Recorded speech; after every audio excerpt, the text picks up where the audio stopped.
What's up, everybody? Matt Gajewski here, back again with the Awesemo Fantasy Football YouTube channel. The summer months are chugging along. I am here with my good friend Nick Lepri, and we are starting a new series. We're going to be going through a couple players and doing debates between them near the top of drafts. Today, we're going to isolate Joe Mixon and Aaron Jones, give you the bull case, give you the bear case, and then tell you who we would take in our fantasy drafts when we are at the top. But Nick, before we get started, I want to ask you how you're doing, man. How are you enjoying the summer? I'm doing great. The summer has been going pretty well. I mean, where I live in New Jersey, some days it's very hot, other days it feels like it's the winter. So it's not the best, but at the end of the day, I'm still having fun. And I'm excited as we get closer to August. These things really start to ramp up. People get very excited. So I'm excited for that. Of course, I'm getting excited too. A couple of housekeeping notes before we get started. We will be referencing underdog ADP in this video when we talk about where these players are going in drafts. So if it's a little different in your league or your platform, that is why we will be using underdog. And also, before we get started, make sure to hit that thumbs up button, subscribe to the channel, and hit the notification bell so you know when this and all other content goes live. I was thinking we start with Mixon. He's coming off the board a little higher than Aaron Jones. What do you think? Yeah, let's do Mixon first. All right, so we're going to lay out all the positives first with Joe Mixon, and then we'll get to some of the negatives. I think, first of all, Mixon, he's basically locked in to 250 plus touches, most of them coming via carries on an explosive offense led by Joe Burrow. Right now, he's coming off the board as the RB7 with an ADP of 13.3 on Underdog Fantasy. That is just behind Dalvin Cook and just ahead of DeAndre Swift. Once you're in this range below the Jonathan Taylors, McCaffreys, and Ecklers, I think you can make arguments for and against a lot of these players. So first things first, I want to hear the bull case for Mixon. What do you think is the best case scenario for this player heading into 2020? Yeah, for me, I think the best case scenario for Mixon, I think he could finish like he did last year as a top three running back. Last season, he was the running back 3 in half PPR, and he finished as running back number 4 in half PPR points per game. I'm definitely someone who likes to look more at the points per game number. Joe Mixon played in 16 games. Obviously, that's going to help him a ton in finishing inside the top 5. If maybe he only played 12 games, obviously he would not have finished that high, but he did play well on a per game basis. And the assumption here, the reason why you think he could potentially finish inside the top 3 and maybe even as the number 1 guy, if you want to go a little bit crazy, is that the offensive line is better than last season. Last year in Cincinnati, the offensive line was a turnstile. Like when you go on like the subway and you have to walk through that thing, that's basically what the offensive line was. It was embarrassing. We saw it exposed all playoffs long. And somehow Joe Burrow, some way they're winning the games. Obviously, it's not all Joe Burrow, right? The defense played well as well. But at the end of the day, the offensive line was complete ass last year. And I think the best case scenario for Joe Mixon is that he plays basically the exact same as last year, but the offensive line is just better. So he's able to get more yards per carry, able to not get leveled before he even gets out of the line, right? So he doesn't get hit behind the line. So at the end of the day, I think Mixon's a really talented back. He was a guy that I faded last year after years of talking him up, years of believing in Joe Mixon because of the talent. I just thought the offensive line wasn't going to be any better. But this year, the offensive line definitely is better. And as long as he pretty much plays pretty similarly to last year, I think he could finish inside of the top 5. Definitely needs a lot of touchdowns, though. He scored 16 touchdowns last year to outweigh his receiving work because he's not a guy that's going to see 70, 80 targets on a season. Yeah, I mean, there's a lot to like about Mixon when you look at what he did last year. So, including the playoff run, he finished with just over 1,460 yards. Over 1,000 of those came after contact, which is an enormously high number. The only player Yeah. with more yards after contact, including the playoffs, was Jonathan Taylor. And when you look at his forced missed tackles per attempt, he was a player that did a solid job. He forced 52 missed tackles last year. That was top 5 in the NFL. So even though the offensive line wasn't blocking for him, you can see some of the positives to Joe Mixon's game. So hopefully this year, with Joe Mixon now behind a better offensive line, he can really shine a little bit with some better blocking. I'll also highlight he's only 26 years old. This is a player that's been in the league for a while, but when he came out of Oklahoma, he was only 21. So he doesn't have as much wear on the tires as some other people. And last year was easily the most touches he'd ever seen in a year. Now, when we look at him in the passing game, this is still something I want to talk about. And I think it could be spun as either a positive or a negative. Last year, 4 periods of time, he was used as the pass catcher and he was used on third down. He averaged 3 targets per game. But I think that can also be spun as a negative, which is where I want to start with the bear case. if Joe Mixon doesn't get these pass down situations, he's just an expensive Nick Chubb in fantasy drafts. So that's my main concern. What do you think the bear case is for Joe Mixon?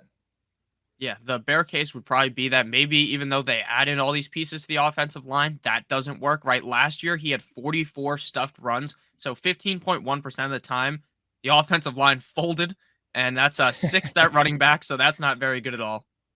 Obviously, I expect that to end up changing this year, but yeah, that obviously isn't the best. And then there could also be a downswing in the offense. Maybe the offense isn't able to play at that crazy high level we saw at the end of the season. Maybe that's not going to be consistent. Maybe Joe Burrow has a bit of a worse season, and then boom, you see the whole offense struggle, and maybe Joe Mixon isn't able to put up those crazy numbers. And if his touchdown number does go lower, like I said, if he's not getting a decent amount of receptions every game, that is really going to hurt him. He scored the fourth most amount of touchdowns at the running back position last year. For sure. And one thing I think you could look at potentially as being a negative, the Bengals played a fourth place schedule when they came into 2020. Very easy schedule. They made it to the Super Bowl on that schedule, but this year they'll be playing a first place schedule and it's going to be much more difficult. I think you can also look towards Chris Evans, who was injured for part of last year. He's a pure pass catcher. He'll be entering his second year. He could be somebody that siphons off more pass game work on third downs. And then you also have Samaje Perine, who towards the end of the season actually carved out like a pretty niche pass game role. He had double-digit targets in 4 of his last 5 games, which is a bit concerning to me when looking at Joe Mixon moving forward. So I think that's the bear and the bull case for Mixon. Anything else you want to add on him before we talk the same kind of structure with Jones? Yeah, at the end of the Super Bowl, didn't they throw the ball to Samaje Perine? Like game on the line, ball goes to Samaje Perine. Yeah, he had 1 target in the Super Bowl, no catches. Yeah, so that's a little telling as well. That's a little scary. That is a concern. That just seems really dumb to me. Can't believe they did that. Maybe it's a little galaxy brain situation there. But before we move to Aaron Jones, I want to talk to you about our title sponsor. It is Underdog Fantasy. We are going to continue referencing their ADP today and all summer. That's because they are the single best place to play fantasy football in the summer months. They just unveiled Best Ball Mania 3, which is a $10 million prize pool tournament. All you have to do is draft your team. There's no in-season management, no waivers, no trades, none of that. All you have to do is draft your team, and then Underdog is going to give you the best score every single week, and then the highest score wins at the end of the year. Last year's Best Ball Mania Championship team was drafted in June, so there's literally no time to wait.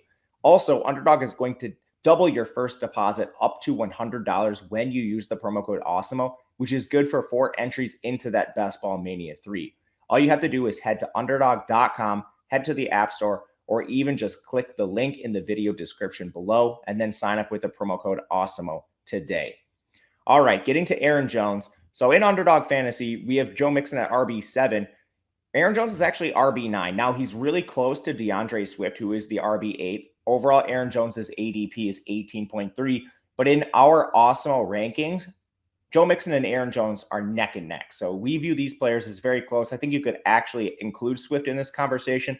But for the purposes of this discussion, the difference between Mixon and Jones, I think, is largely going to be offensive role. With Mixon, you have the potential to be that 3-down back. I don't think anyone is really arguing that Aaron Jones is going to be that unless A.J. Dillon gets hurt. But Aaron Jones has a far more superior pass game role. He's a player that could flirt with even 100 targets if he stays healthy for all 17 games this year. And a lot of that has to do with Davante Adams exiting the offense. Overall, I think these players are very close, but lay out the bull case for Aaron Jones this year. Yeah, I actually think that as a player, Aaron Jones is the better running back. I just think that maybe the reason why some people like Mixon more, and we'll get to that at the end of the video, is because of the offense that he is on. So last year in 15 games, Aaron Jones finished inside of the top 12 at running back 12, running back 14 and half PPR. I think the positive case for Aaron Jones here is going to be that Davante Adams is now gone. So now Aaron Jones is going to see 100+ targets. That is what is going to elevate Aaron Jones to superstardom. Davante Adams is gone. Now they give the rock to Aaron Jones a lot more. And maybe A.J. Dillon is still in that role. Some people try to project A.J. Dillon to maybe get an even further role in this offense, which I think is just a little bit absurd, right? Why would they give him the keys to the city over Aaron Jones. Aaron Jones is clearly the better running back. He's the better pass catching back. So the positive case here for Aaron Jones is going to be that they throw him the ball a lot more and that the offense relies more heavily on him inside of the red zone, because last year, basically every time they're in the red zone, you know where the ball is going. It's going to Davante Adams. Now maybe they give the ball a lot more to Aaron Jones. He did score 10 total touchdowns last year, 8th at running back. But if he's able to get closer to the 16, 17, 18 number, I really think Aaron Jones could finish as a top 5 back. Yeah, you bring up a good point with some of the red zone stuff. I think some people are just penciling AJ Dillon into this red zone role. And I do think he'll be part of the red zone offense, but I don't think it is just his role in the red zone. AJ Agreed. Dillon had 39 red zone touches coming on the ground. Aaron Jones had 32. But like you mentioned, without Davante Adams, I think Aaron Jones is going to handle a much larger role in the red zone through the air. And even looking last year, Aaron Jones had 15 targets in the red zone. AJ Dillon had 5 himself. But overall, when you add all that up, it is Aaron Jones with more red zone targets than AJ Dillon. So I don't think we should be looking at too much of a scoring regression, especially for a team that is projected for 11 wins this year, which should be among the top in the NFC. Now, Green Bay, they play a first place schedule, but they have the benefit of facing their own division. So you get games against the Vikings, Lions, and Bears, which should be highly winnable, positive game script games for Aaron Jones. I think with his expectation as the main pass game back on an explosive team, he should be a back that is firmly in the top 10. Right now, I think I'm still leaning Joe Mixon tentatively, but Aaron Jones has a very phenomenal, positive case scenario here too. The negatives with Jones, I think, would be that AJ Dillon just siphons off more work than we think, and maybe it is a true 50-50 timeshare. But other than that, and other than injury, there's not too many negatives to point to with Aaron Jones. So lay out the bear case for me here with Jones.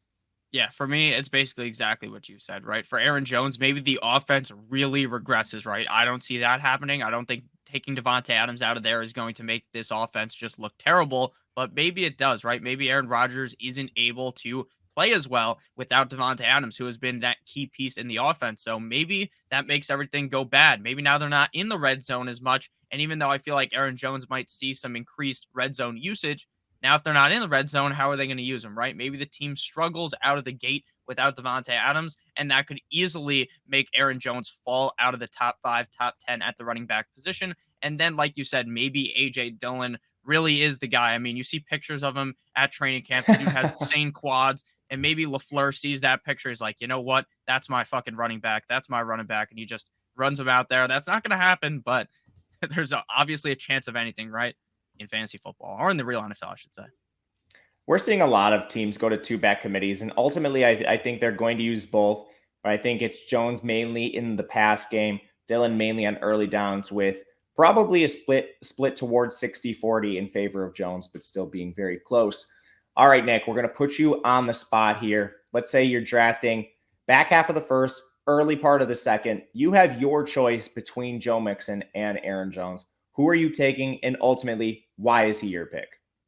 Yeah, for me, at the end of the day, I'm going to go with Joe Mixon. There are going to be people in the comment section that would prefer Aaron Jones, and I think there's good reason to go either way, right? It's not like I have Joe Mixon ranked at running back 5 and Aaron Jones ranked at running back 20, right? This is a pretty close debate, in my opinion. But for Joe Mixon, the reason why I like him a little bit more is because I feel very comfortable with his role in this offense of him being the workhorse running back. And I feel very confident that we could potentially see a slight uptick in targets. Not that he's going to be seeing 80, 90 targets. He's not going to turn into McCaffrey, Najee Harris, anything like that. But maybe just a slight uptick in targets. We'll be able to get it done for Joe Mixon. And I do not see this offense regressing very much. And I think the offensive line, that was just so needed, right? Like I said right at the beginning of the video, this guy was getting stuffed on like 15% of the runs. He'd get the ball and then just get absolutely mauled by the defense. 15.1% of the time that happened.